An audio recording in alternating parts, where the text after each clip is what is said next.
നമസ്കാരം, പ്രവാസി മലയാളിയിലേക്ക് ഏവർക്കും സ്വാഗതം. കൊറോണ വൈറസ് വ്യാപനത്തെ തുടർന്ന് കർശന നിയന്ത്രണങ്ങളാണ് ഗൾഫ് രാഷ്ട്രങ്ങൾ പുലർത്തിപ്പോരുന്നത്.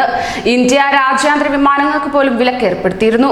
ഒപ്പം ഗൾഫ് രാഷ്ട്രങ്ങളും ഇത്തരത്തിൽ വിലക്കുകൾ ഏർപ്പെടുത്തുകയും ഇത് ലംഘിക്കുന്നവർക്ക് കോടികൾ പിഴയും ഏർപ്പെടുത്തിയിരുന്നു.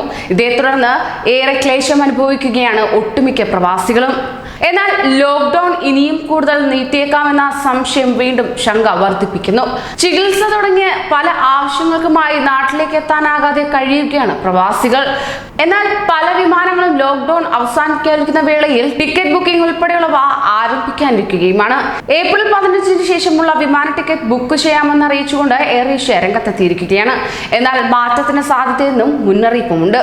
Budget carrier Air Asia April 15 മുതലുള്ള വിമാന ടിക്കറ്റുകൾ ബുക്ക് ചെയ്യാമെന്ന് വാർത്താക്കുറിപ്പിലൂടെയാണ് അറിയിച്ചത്.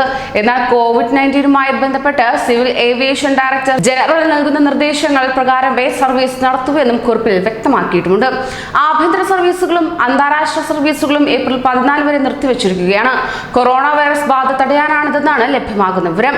എന്നാൽ ഭൂരിഭാഗം വിമാന കമ്പനികളും ഏപ്രിൽ 15 ശേഷമുള്ള വിമാന ടിക്കറ്റ് ബുക്കിംഗ് ആരംഭിച്ചിട്ടുമുണ്ട്.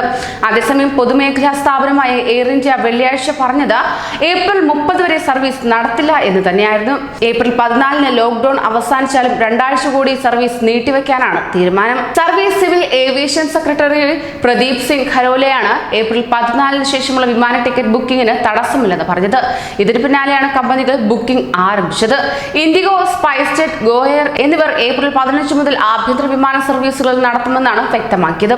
വിസ്താരയും ഏപ്രിൽ 15 മുതലുള്ള വിമാന ടിക്കറ്റ് ബുക്കിംഗ് ആരംഭിച്ചിട്ടുമുണ്ട്. കൂടുതൽ പ്രവാസി വാർത്തകൾക്കായി ഈ ചാനൽ സബ്സ്ക്രൈബ് ചെയ്യൂ.